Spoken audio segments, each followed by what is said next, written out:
Nascer, morrer, renascer ainda e progredir continuamente. Tal é a lei.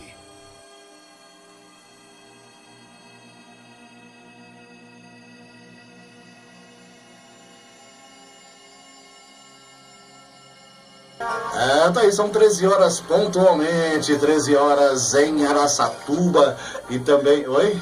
Ah, não, o que tem? O Roberto César?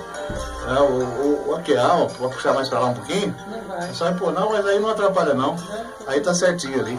Nós estamos agora também com a gravação, né? A filmagem. Infelizmente a internet não deu certo, como estava dizendo aqui, né?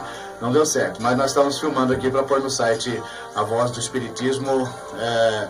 As pessoas que forem assistir no site já estão ouvindo eu falar isso, porque já vai estar no estilão. Aqui a gente estava tentando transmitir aqui pela internet, aqui pelo Facebook, né, com o Roberto César. Mas ele chegou aqui e não está dando certo, né? Não sei, o sinal não está fraco. Vamos lá tentar aprimorar isso aí breve, né? E então o Roberto César, nosso amigo da instituição Nosso Lar, faz palestras por toda a região de Araçatuba, como é requisitado, e acontecendo, está chamando o Roberto para fazer palestra, e ele vai, né? E Aracanguá e toda a cidade vizinha aqui, e fala muito bem Roberto César, nosso amigo lá na instituição Nosso Lar, Roberto César dos Santos, e eu vou pedir para ele vir falar, já falou uma parte aqui do Céu e o Inferno, e hoje vai fazer mais um pedaço do livro O Céu e o Inferno. Também faz parte da diretoria da USE Regional de Araçatuba. Você toma conta do dinheiro, né? Ele é o tesoureiro. Ele é o tesoureiro da USE Regional de Araçatuba. A gente mexe com muito dinheiro, hein, Roberto? Rapaz, você não tem medo, não. Deus do céu. Tá aí, então, o Roberto. Vamos ouvir os cumprimentos primeiramente, tá, Roberto? Boa tarde a todos. Obrigado pelo convite, Nelson. E gostaria que todos, que Jesus pudesse amparar a todos nós e na percepção dessa mensagem que pudesse atender aos anseios daqueles que nos ouvem. Muito bem, Roberto César, você falou já uma parte, né, do livro, e é fantástico esse livro e muito esclarecedor, né, em relação às pessoas não espíritas que nos ouvem, mas muita gente não espírita, viu, Roberto? Eu comento com as pessoas por aí pela rua, as pessoas ligam aí pela rua, tanta gente que está ouvindo a gente e que nunca pôs o pé no centro espírita, nunca colocou os pés no centro espírita e está lá ouvindo a gente, né? Muito bacana. Esse foi, assim, a ideia primeira desse programa foi isso, tá? Foi esse de levar o espiritismo para fora das quatro paredes do centro espírita, onde pessoas em qualquer rincão lá tem um radinho e tá ouvindo, né? Sim. Vamos lá então, Roberto, agora é com você. Bem, como o Nelson já comentou com vocês, nós vamos dar um prosseguimento num estudo que a gente deu uma pausa aí, um tempinho, né, Nelson? Mas que a gente pretende continuar, que é o estudo do livro O Céu e o Inferno. Livro esse, infelizmente, muitas vezes não tão estudado e não tão lido quanto deveria, que faz parte daquilo que nós chamamos de Pentateuco Kardeciano, né? Das 5 obras de Kardec, das 5 principais, onde ele traça um perfil a respeito do que seja céu e inferno e algumas considerações. Como a gente já falou da introdução, aliás, introdução que não tem no livro, né? Que a gente relatou muito bem. Introdução que não tem no livro. Mas fez parte da primeira edição, só que depois da edição revisada ele não fez parte. Falamos do primeiro capítulo, do segundo capítulo, e hoje nós estaremos falando do seu terceiro capítulo, onde nós estaremos falando sobre o céu, né? Então é interessante porque ele começa exatamente com essa colocação, o céu. Para isso a gente precisa definir céu, né? Existe definição e conceito. O conceito de céu é diferente da sua definição. Quando nós definimos alguma coisa, nós estamos definindo sobre o que essencialmente nós estaremos falando. O conceito ele pode ser o céu azul que nós conhecemos, o céu da boca. Então, às vezes, a gente precisa ter uma definição exata daquilo que nós estaremos falando para que a gente possa compreender melhor a mensagem que a gente pretende transmitir. Essa foi boa, o céu da boca foi boa. Pois é. Então, quando nós falamos de céu na doutrina espírita, né? Só para descontrair um pouco, meu avô falava que quando ele morresse ele ia para o céu. Aí ele falava, céu da boca da onça, ele falava. Exatamente, né? Isso é muito bom. Então nós precisamos definir céu, o que se entende por céu? Muitas pessoas entendem como sendo céu um local no universo, no espaço, onde almas ficam ali, né, vivendo em beatitude, como se fosse um paraíso, um lugar sem sofrimento, sem dor, sem nada. Existem conceitos dos céus, dos católicos, né, que a gente vê a definição do céu do católico, inclusive tem uma passagem em Coríntios, no seu capítulo 12, onde Paulo, né, ele relata essa visita que ele fez ao terceiro céu. E esse relato de Paulo, inclusive, está no livro Paulo e Estevão, e ele retrata principalmente a conversa que ele teve, um encontro, aliás, o reencontro que Paulo teve com Estevão, né, que ele apedrejou, e com Abigail, irmã do Estevão e noiva do Paulo. E é um momento muito bonito, onde Paulo pede perdão para Estevão pelo ato cometido, mas ele relata exatamente essa questão, que ele foi ao terceiro céu. Existem alguns conceitos de céu, por exemplo, para um muçulmano também tem o conceito de céu, né, que são 9 camadas de céu. Segundo os católicos, existem também camadas de céus. Cada céu é destinado a uma pessoa. Tem um livro muito famoso, escrito em 1302, do Dante Alighieri, chamado Divina Comédia, onde ele é visitado por algumas, vamos assim dizer, dentro da doutrina espírita, entidades, né, que, no caso, Virgílio, o próprio escritor Virgílio e Beatriz, que fazem com ele uma visita ao céu, ao purgatório e ao inferno, onde ele relata que são 11 camadas de locais onde as pessoas passam por sofrimentos até chegar no conceito do céu. Existe o céu da mitologia grega, que é chamado de Campos Elíseos, né? É um paraíso. Ou seja, céu sempre foi um local restrito, um local, uma localização... É um bairro famoso lá em São Paulo. Pois é. Nome de muito cemitério também, né? Então, na mitologia grega nós temos esse paraíso, mostrando que o céu, de certa forma, para essas várias culturas ao longo do tempo, é um local onde as pessoas que depois que morrem vão se localizar neste local. Ou seja, é uma área geográfica no universo. É para onde nós iríamos. E o conceito da doutrina espírita, né? Qual seria o conceito da doutrina espírita? A doutrina espírita, ela não prega a existência de um céu, de um inferno ou de um purgatório.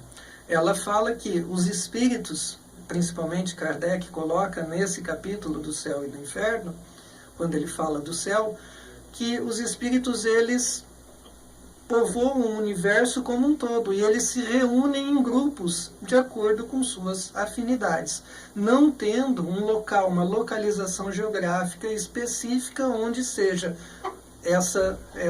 esse local.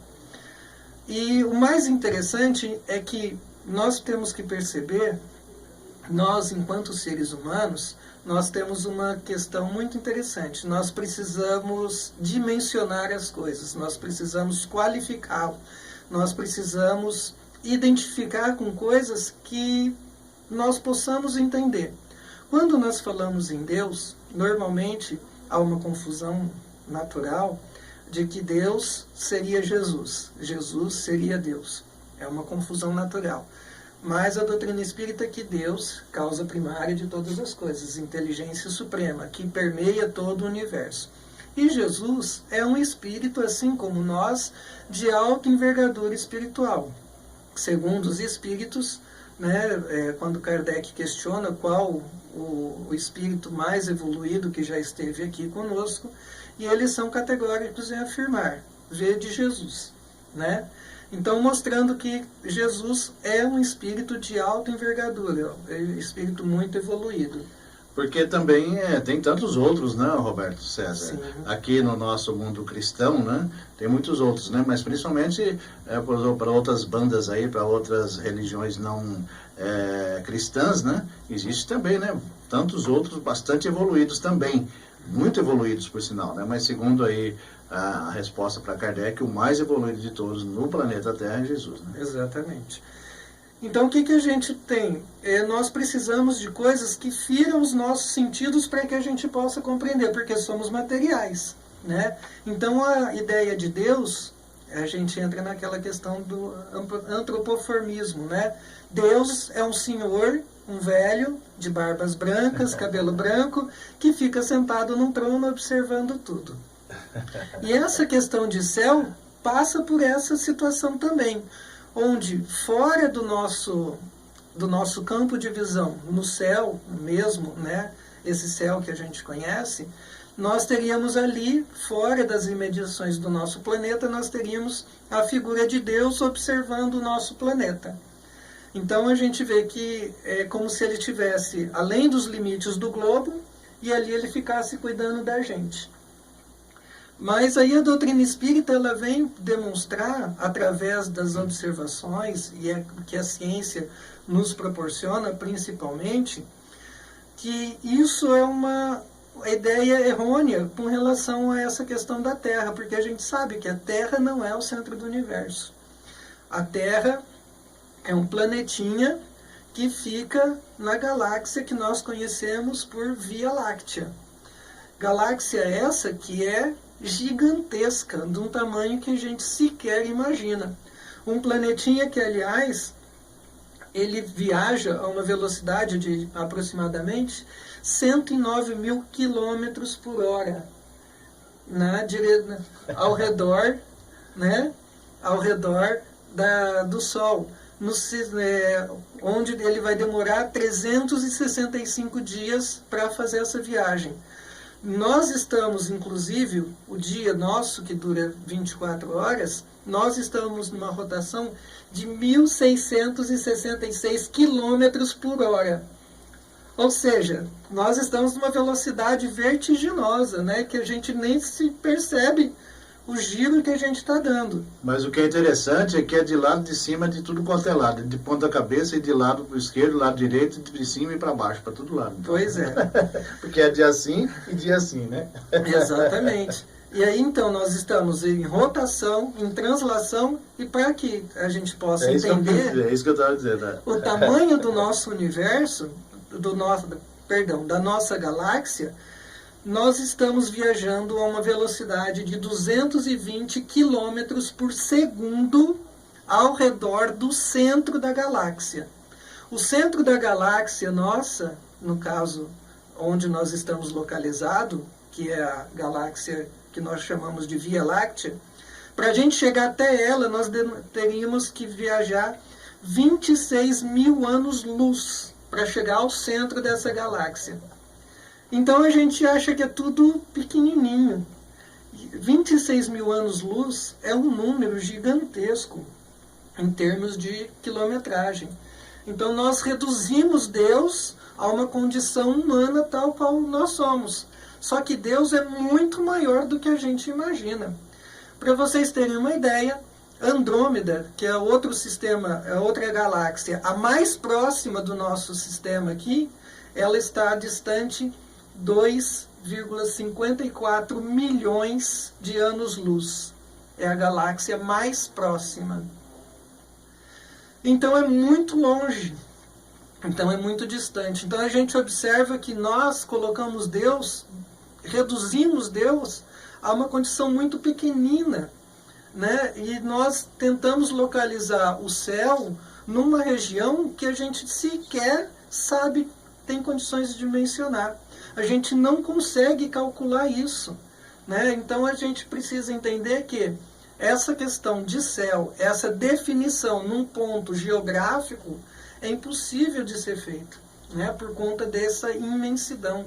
É muito grande, é muito gigante. Então, segundo os cientistas, eles acreditam que o nosso sistema, a nossa galáxia, ela deu uma volta completa, o nosso sistema solar deu uma volta completa no centro da nossa galáxia apenas 22 vezes, até hoje, desde o princípio dos tempos.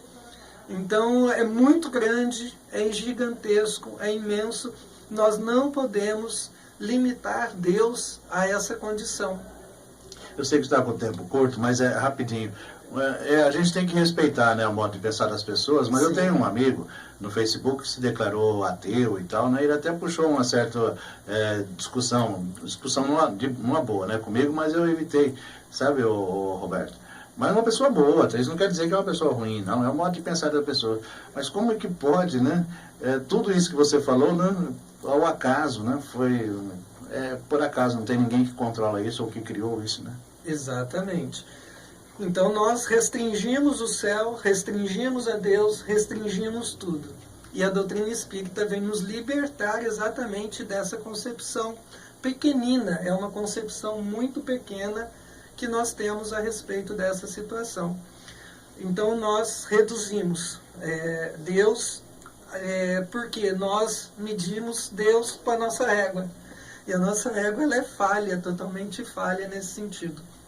Se a gente observar os livros de André Luiz, principalmente o mais famoso, que é o Nosso Lar, né, onde trata-se de uma colônia espiritual que acolheu o espírito André Luiz quando ele desencarnou.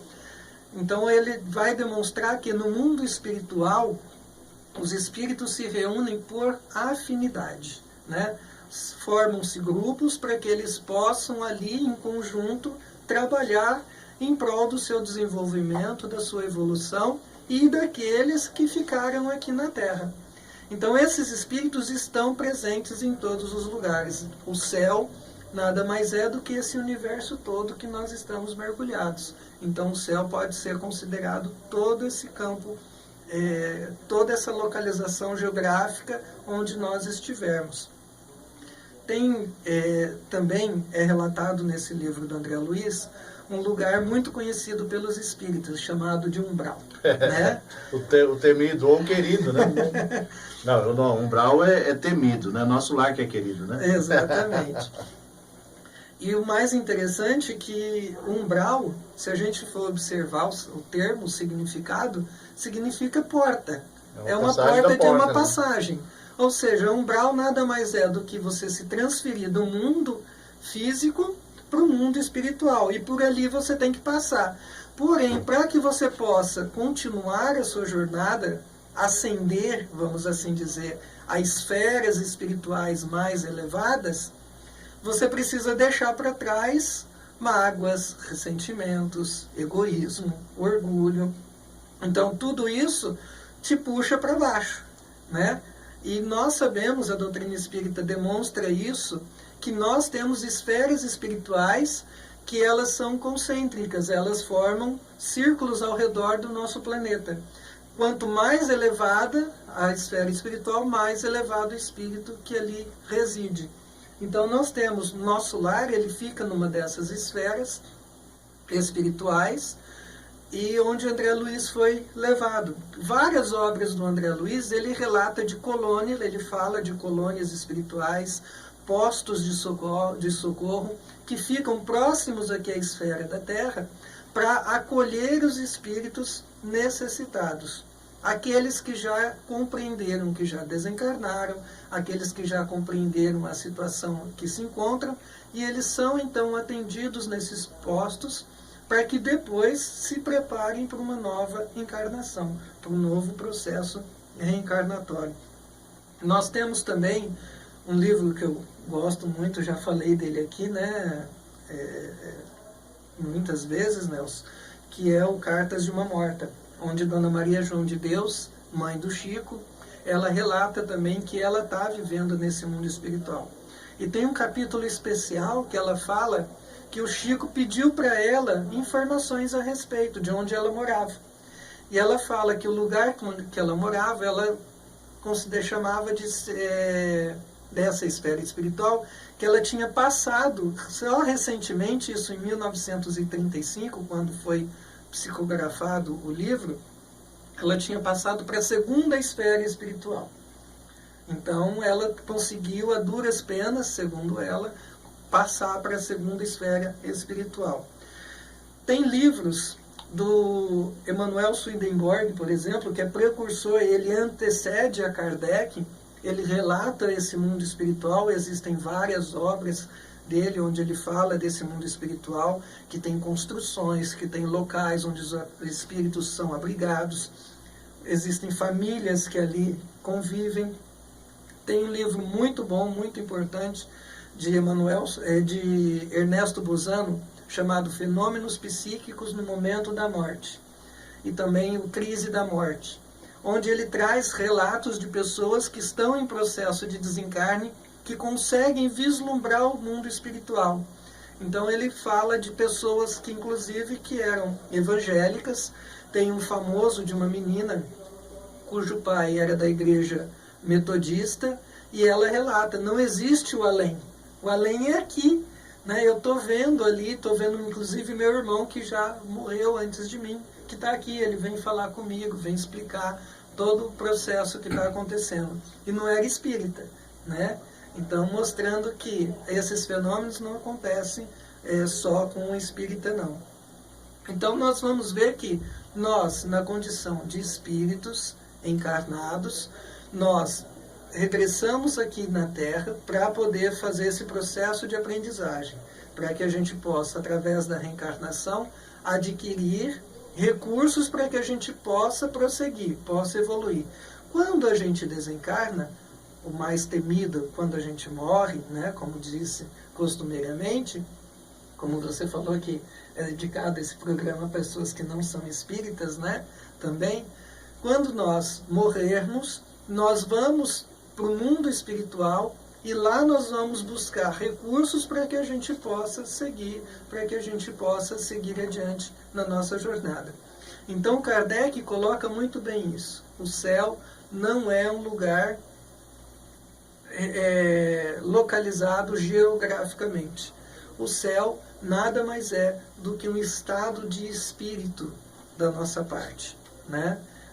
Se a gente está vivendo uma situação muito difícil, problemas, então a gente costuma dizer que a gente está vivendo um inferno, né?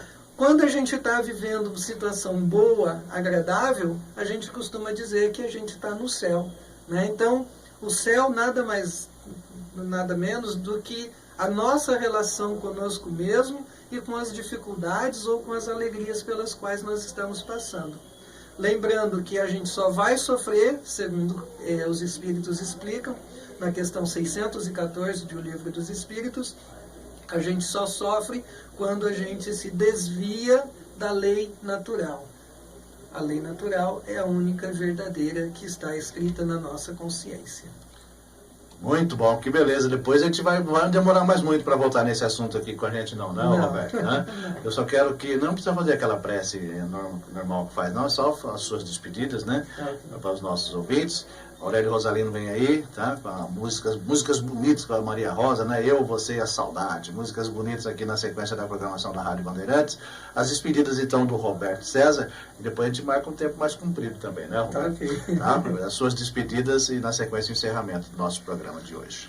As minhas despedidas vão numa prece curtinha que eu aprendi há muitos anos atrás, que diz mais ou menos assim: Senhor, ensina-nos a sermos generosos, a trabalharmos sem descanso, a não esperar outra recompensa, senão de saber que fazemos a vossa vontade. Que todos tenham uma bela tarde de sábado e um excelente domingo. E que assim seja.